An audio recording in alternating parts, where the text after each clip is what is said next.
Emily Harper sat at the polished granite counter of her colonial-style home in Charlotte, North Carolina, stirring cream into her morning coffee. The house nestled in the upscale Willow Creek neighborhood was a picture of suburban charm. White clapboard siding, a wraparound porch adorned with hanging ferns, and a backyard with a pergola where she and her husband, James, had once planned to raise a family. At 38, Emily felt her life had become a monotonous cycle, each day blending into the next like a watercolor painting left in the rain. James, a civil engineer for a multinational construction firm, was perpetually on the road. This week, he was in Denver, overseeing a skyscraper project that demanded his full attention. His absences stretched from weeks to months, leaving Emily to wander their 2,500-square-foot home alone. They'd met at UNC Chapel Hill, where Emily, an art major with dreams of opening a gallery, fell for James's quiet confidence and dry humor. He was an engineering student, grounded and ambitious, promising her a stable future. They'd married young, full of hope, but 15 years later, the spark had faded. Emily had abandoned her art career to support James's rising career, moving first to Raleigh, then Charlotte, as his promotions dictated.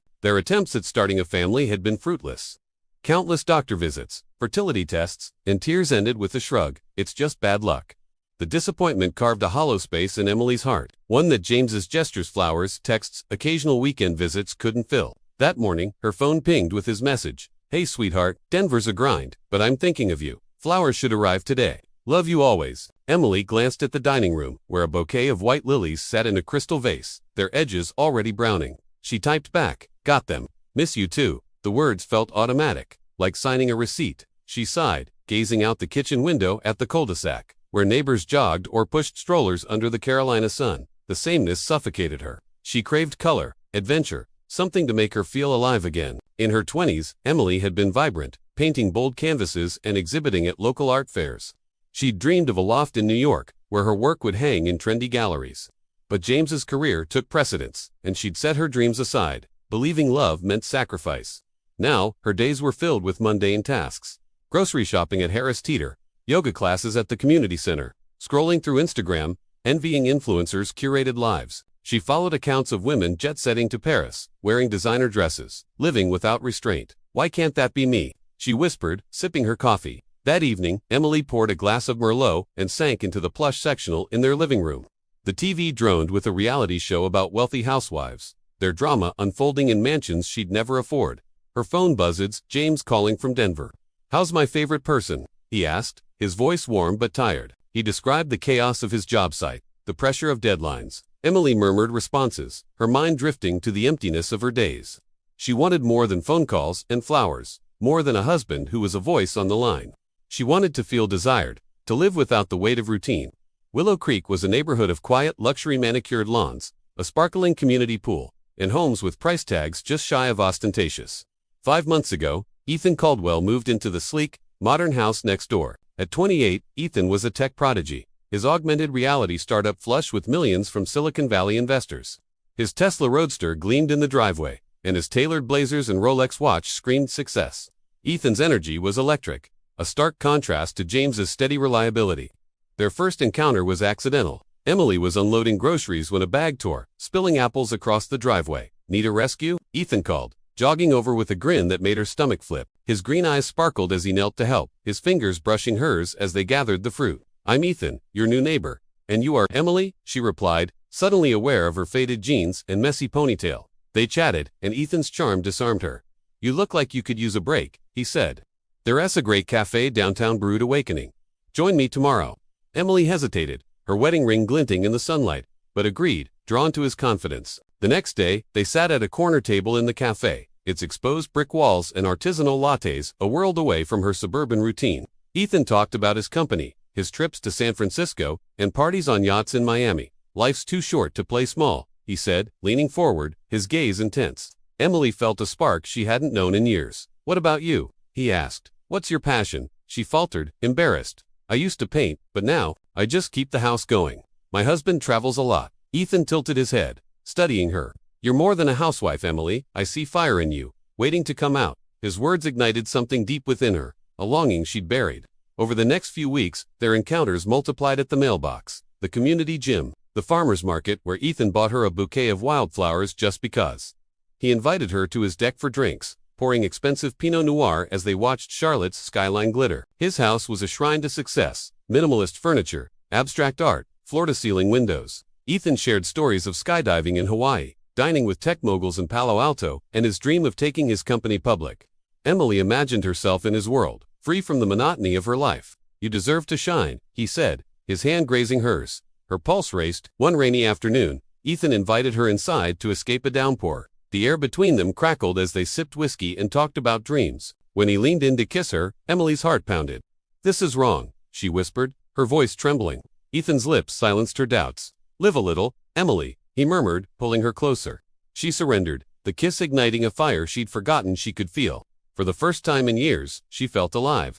Emily's affair with Ethan became her escape, a secret world where she was more than a lonely wife. When James was away, she slipped into a double life. They met in discreet corners of the city, candlelit dinners at upscale restaurants in Raleigh, weekends at boutique hotels in Asheville, stolen nights in Ethan's bed while James thought she was visiting her sister in Durham. Ethan spoiled her with gifts, a diamond pendant that caught the light like a star, a Gucci clutch she hid in her closet, tickets to a sold-out Coldplay concert in Atlanta. "You deserve the world," he'd say, and Emily believed him. She became meticulous in her deception. She deleted texts, used a burner email for Ethan, and switched perfumes to avoid suspicion. James's calls were predictable. "How's my girl?" he'd ask, his voice warm through the crackle of a bad connection. Emily lied effortlessly, describing quiet days of gardening or reading, while her mind replayed Ethan's touch. Guilt crept in during silent moments when she found a post-it note from James on the fridge, saying, "Can't wait to come home to you," but the thrill of Ethan's world drowned it out. "James chose his job over me," she told herself. "I'm choosing to live." Ethan introduced her to his circle, tech entrepreneurs, influencers, and socialites who partied in downtown lofts with neon lights and thumping music. Emily wore dresses she'd never dared buy, paid for with a credit card James rarely checked. She danced under strobe lights, laughed louder than she had in years, and felt like the woman she'd always wanted to be. Ethan's friends called her radiant and charming, but she noticed his gaze sometimes lingered on younger women, models with perfect Instagram feeds. "Just enjoy the moment," he'd say when she hinted at a future. She ignored the warning signs, lost in the fantasy of his world. At home, James's gestures felt like relics of a fading marriage. One evening, she found a letter he'd mailed from Denver. "Emily, you're my everything. I know I'm gone too much, but I'm building our future. Love you forever." Tears stung her eyes as she read it, her fingers tracing his familiar handwriting. She shoved the letter into a drawer, whispering, "It's too late." Her best friend, Sarah, a single mom in Durham, was her confidant. Over wine at a cozy bistro, Emily gushed about Ethan. "He's everything James isn't: exciting, passionate, free," she said, her eyes alight. Sarah frowned, swirling her glass. "Be careful, Em. James loves you. This could blow up in your face." Emily waved her off. "I'm just having fun. I deserve it after years of being alone." It was a stormy Thursday in October 2025, and Emily was sprawled on her living room couch, phone pressed to her ear. Talking to Sarah, they laughed about her latest weekend with Ethan, a romantic getaway to a vineyard in the Blue Ridge Mountains, where they'd sipped Cabernet under a starlit sky. "He makes me feel alive." "Sarah," Emily said, her voice warm with wine. "Like I'm 25 again, no cares, no limits." Sarah's tone was cautious, tinged with worry. "What about James? He's devoted to you, Em. Are you sure this is worth it?" Emily's laugh was sharp, bitter. "James, he's never here. It's all about his stupid projects, his deadlines.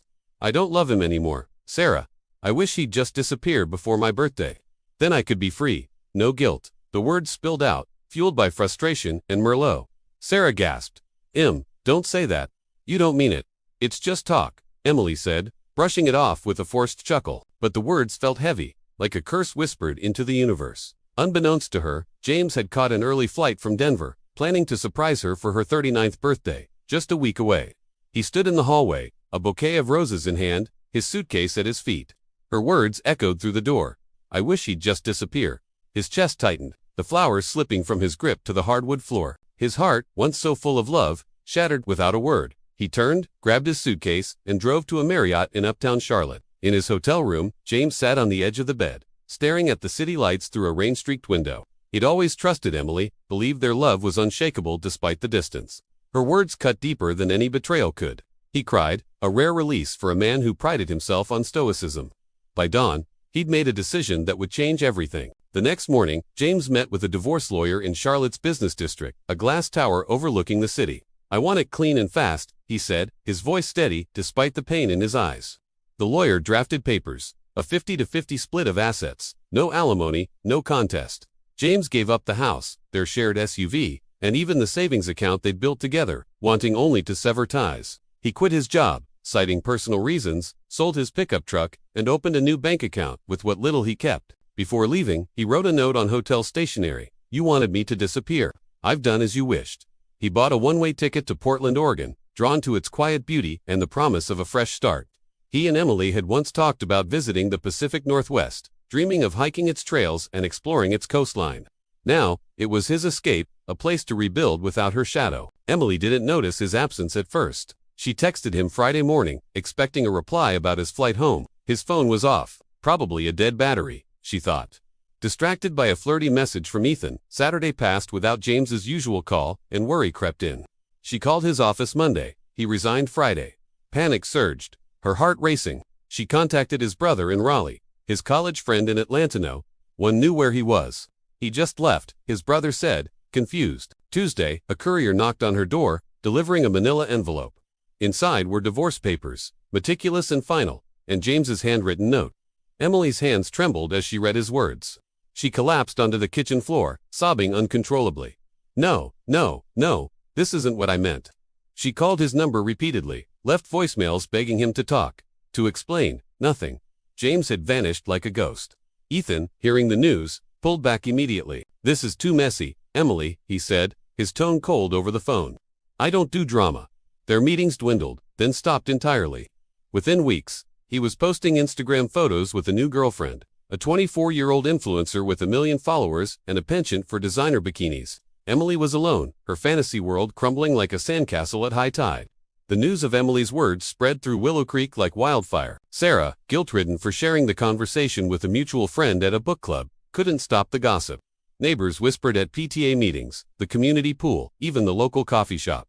She said she wished he'd disappear, and he did.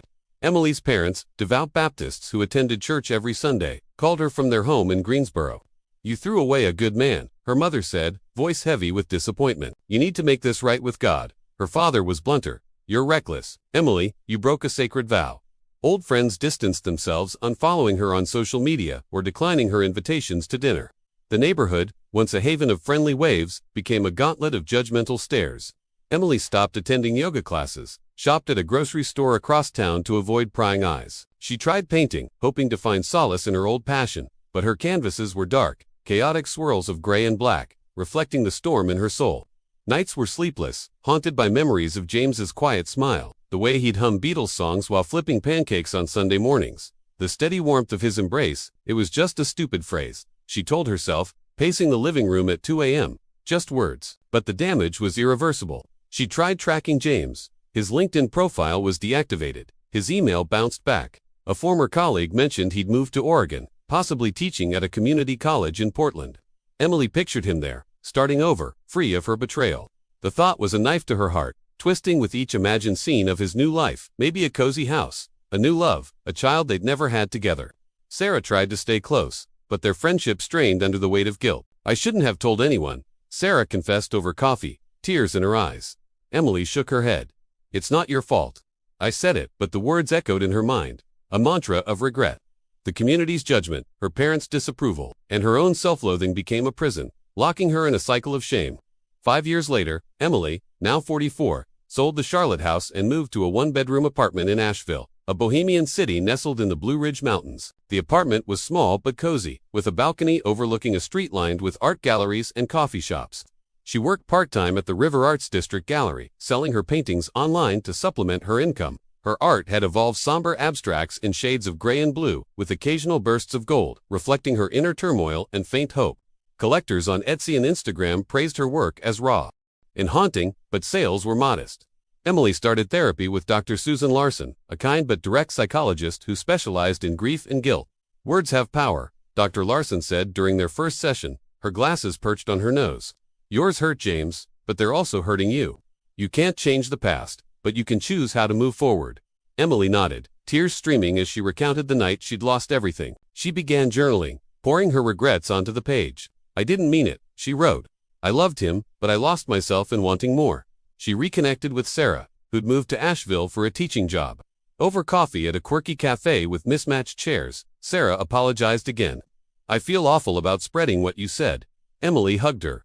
tears in both their eyes. It's not your fault. I broke my own life. They rebuilt their friendship, meeting weekly to talk about life, love, and healing. Sarah, now engaged to a kind veterinarian, shared a rumor. James was in Portland, teaching engineering at a community college, married with a young daughter. He's happy, Sarah said softly. Emily smiled through tears. He deserves it. The news stung, but it also freed her to focus on herself. Emily volunteered at a community art program for at-risk teens, teaching them to channel anger and pain into painting. Their raw, unpolished work reminded her of her college days, when art was her rebellion. She found purpose in their progress. One girl, Mia, painted a vibrant mural of a phoenix, a symbol of rebirth that moved Emily to tears. "You're good at this, Ms. Emily," Mia said, grinning. The words warmed her heart, a small redemption. She adopted a rescue dog, a scruffy mutt named Jasper, whose wagging tail greeted her each morning. Walks with Jasper through Asheville's leafy trails became a ritual, grounding her in the present. Life wasn't glamorous, but it had meaning, something she hadn't felt in years. At 46, Emily published a novel, Whispers of Regret, a fictionalized memoir about a woman's infidelity and redemption. She poured her soul into it, weaving her pain into the protagonist's journey through betrayal, loss, and self-discovery. The book gained a modest but loyal following, with readers emailing her from across the country. "Your story made me rethink my marriage," one wrote. "Thank you for showing it's possible to grow from mistakes," said another. Writing was her catharsis, a way to own her past without letting it define her. She traveled alone to the Oregon coast, drawn to its rugged cliffs and endless waves. Walking along Cannon Beach, she imagined meeting James. Maybe he'd be there with his family, laughing in a way she hadn't seen since their early years. She never saw him, but the ocean's roar soothed her. "I messed up," she whispered to the waves, the wind carrying her words away. "But I'm trying to be better." Back in Asheville, Emily's life settled into a quiet rhythm. She painted, taught, walked Jasper through misty mountain trails. Ethan was a faded memory, his Instagram posts of yacht parties and model girlfriends irrelevant. James remained a quiet ache, a reminder of love lost to her own recklessness. She joined a book club, made new friends, and started dating casually. Kind carpenter named Tom, who made her laugh but didn't ignite the same fire as Ethan or James. "I'm enough," she told herself, a mantra learned in therapy. She expanded her volunteering, organizing an art exhibit for her teen students at a local community center. The event drew a small crowd, including a few local reporters. "Asheville artist empowers youth through art," read one headline. Emily clipped it, taping it to her fridge as a reminder of her growth. Her parents, though still distant, sent a congratulatory card, a tentative step toward reconciliation. "We're proud of you," her mother wrote. Emily cried, feeling a crack in the wall between them. On her 48th birthday, Emily received an anonymous email. "Read your book. I understand. Wishing you peace." No signature, but she knew it was James. Tears fell as she typed a reply. "I'm so sorry. Thank you for everything." It bounced back indeliverable, but the message was enough, a faint bridge to the past. She lit a candle that night, not for James, but for herself. She'd learned that words could destroy, but they could also heal. Her paintings now had brighter hue splashes of crimson and gold amid the grays, reflecting her slow climb out of regret. She started a blog, sharing snippets of her journey, art tips, reflections on healing, stories from her students. It gained a small following, connecting her with others who'd faced their own mistakes. One reader, a woman from Seattle, wrote, "Your honesty gives me hope." Emily replied, feeling a sense of purpose she hadn't known since her college days. She redecorated her apartment, painting the walls a soft lavender and hanging her own artwork canvases that told stories of loss and renewal. Jasper's bed sat by the balcony, where she'd sip coffee and watch the sunrise over the mountains. Life wasn't the glamorous fantasy she'd chased with Ethan, but it was authentic, hers to shape. At 50, Emily stood at an art fair in Asheville's River Arts District, her booth filled with vibrant canvases. A young couple bought one, a sunset over the Blue Ridge Mountains, glowing with hope. "This speaks to us," they said, smiling. Emily's heart swelled. She'd found her place, not in the glittering world she'd once craved, but in the quiet beauty of authenticity. Her novel, Whispers of Regret, went into a second printing, and she was working on a sequel, exploring themes of forgiveness and second chances. She thought of James often, wondering about his life in Portland. Rumors said he was happy, teaching, raising a daughter with a kind wife.